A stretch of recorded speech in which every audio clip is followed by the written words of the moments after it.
په شریعت کې د چانه پرده ده او د چانه پرده نشته ده. ولا یبدین زینتهن الا لبعولتهن. الله رب العزت فرمای صرف د خاوندانو د پاره تاسو د زینت د ښکارا کولو اجازه تشته، خاوندانو د پرده نشته ده. دویم فرمای او آبائهن، کته لوري د پلار نه د پرده نشته ده. او آباء بعولتهن، او کته انګوري د اسخر نه دی پرده نشته ده. بعض خلک تپوس کې د اسخر نه پرده شته او که نشته ده.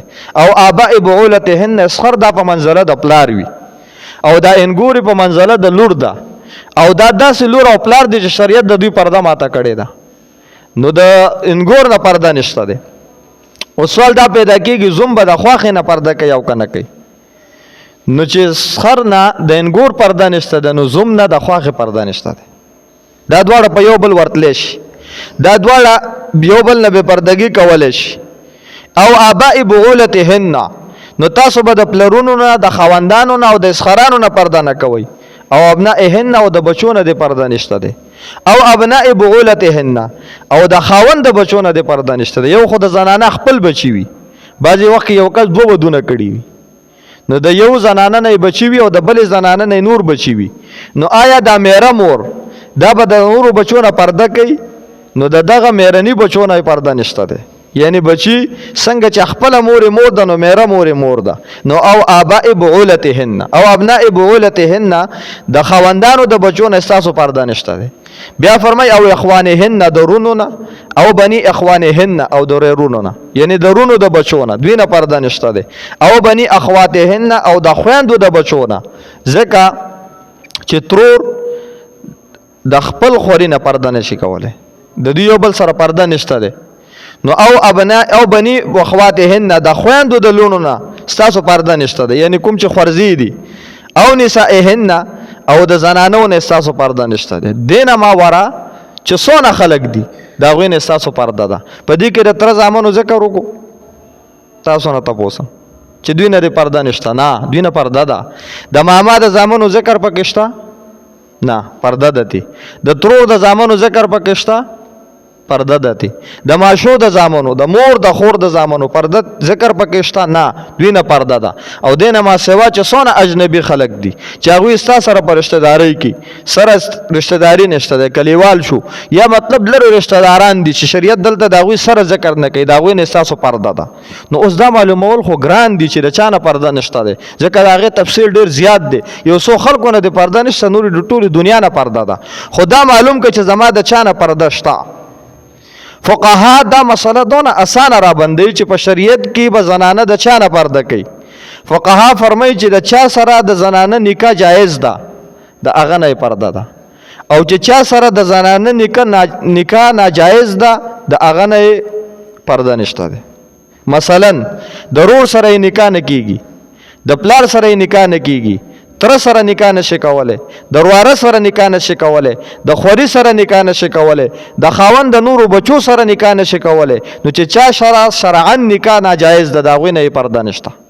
او چې شرعاً د چا سره نکاح دا جایز ده ابتداءً، نو د هغوی سره نکاح د هغوی سره پرده د هغوی نه پرده ده. لکه ابتداءً د تره د زوی سره یو زنانه یو تره لور نکاح کولی شي، د ماما د زوی سره نکاح کیږي، د ترور د زوی سره نکاح کیږي، د کلیوال سره نکاح کیږي. چا سره نکاح کیږي د هغوی نه پرده ده، او چې چا سره نکاح نه کیږي د هغوی نه پرده نشته. او سوال دا پیدا کېږي روندار د بیا پرده پکار ده، ځکه لیور د روندار سره نکاح نشي کولی. مونږ وایو ابتداءً که دغه رور سره نکاح نه وی شوی نو همدې زنانه سره د بل رور نکاح کولی شوه، او چې کله دی وفات شو نو بیا هم ورسره د هغه نکاح کېږي. نو چې د ده په لرې کېدو سره د هغه نکاح ورسره جایز ده نو دی نه یې پرده ده. او دا حالات ځکه پیښېږي هغه ته پته ده چې زما ورسره نکاح جایز ده، خو چې دا رور مې د مخې نه لرې شي نو دا مرور ووژني، د لارې نه اخوا کړي او بیا ورسره نکاح وکړي. دا فسادات چې پیدا کېږي الله پیغمبر فرمایي الحم الموت، دا لیور دا مرګ دی. نو دی به لرې ساتي، ځکه دی به تا دپاره بیا د مرګ کنده ګوري. اوس دا زنانه چې شریعت کې د هغوی سره نکاح حرامه ده، دا هم قرآن مجید ذکر کړي دي. دا خو ما تاسو ته ووایي مسله مې ورته اسانه کړله، خو بیا یې درته هم دا بیانوم دې دپاره چې د دې مسلې اهمیت درته معلوم شي چې ګوره شریعت دا مسله څونه تفصیلا په قرآن مجید کې بیانه کړې ده. الله رب العزت دا مسله الله فرمایي حرمت علیکم امهاتکم، حرام شوي دي په تاسو باندې ستاسو میندې، یعنی خپلو میندو سره نکاح دا نشئ کولی. په ابتدا د اسلام په ابتدا کې یعنی په زمانه جاهلیت کې دا جایز و. نو خلکو د څه کول بیا آیات مبارکه نازل شو پیغمبر اسلام حکم وکړ خپل میندو سره نکاحونه دا نه کیږي. نو هغه به د څه کوله چې د خپل سکه مور سره به نکاح نه کوله خو د میرې مور سره به نکاح کوله.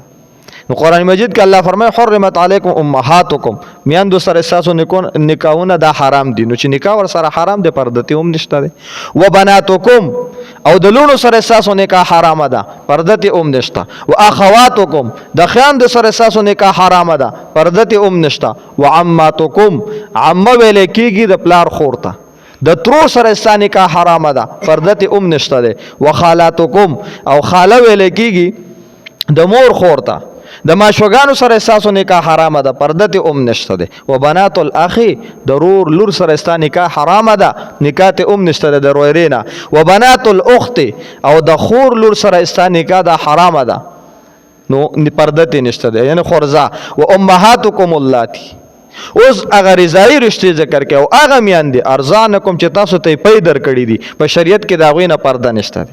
لکه یو زنانه نه پیس کړی دي دا غ زنانه لوري خور ده د زنانه مور ده خور ولا ماشو ده د زنانه د خاون خور ده ترور ده د چې څونه رشتې نسبن روانې دي هغه رشتې دلته روانې دي. نو دغه رشتو د وجه نه الته هم بیا حرمت ثابتېږي د هغوی نه پرده نشته دی. دلته تفصیلا ذکر کوي. نو فرمایي و امهاتکم اللاتي ارضعنکم و اخواتکم من الرضاعه او ستاسو رضاعي خویندې دا په تاسو حرامې دي پرده ته نشته. و امهات نسائکم او ستاسو د بیبیانو میندې دا په تاسو حرامې دي پرده دې نشته خواخي شریعت کې ته پرده نشته دی. و ربائبکم اللاتی فی حجورکم من نسائکم اللاتی دخلتم بهن او ستاسو د هغه زنانو بچي چې تاسو ور سره نکاحونه کړی دي یعنی یو زنانه سره یو کس نکاح وکي او دا زنانه مخکې د بل چا په نکاح کې واخونه وفات دی یا طلاق کړي ده خو د هغه خوند نه لونه دي. نو چې کله بل خوند سره نکاح وکړه د لونه ځان سره راوستي دي نو دا لونه هم بالغ دي. آیا دغه کس چې چا د زنانه سره نکاح کړي د لور سره نکاح کول شي؟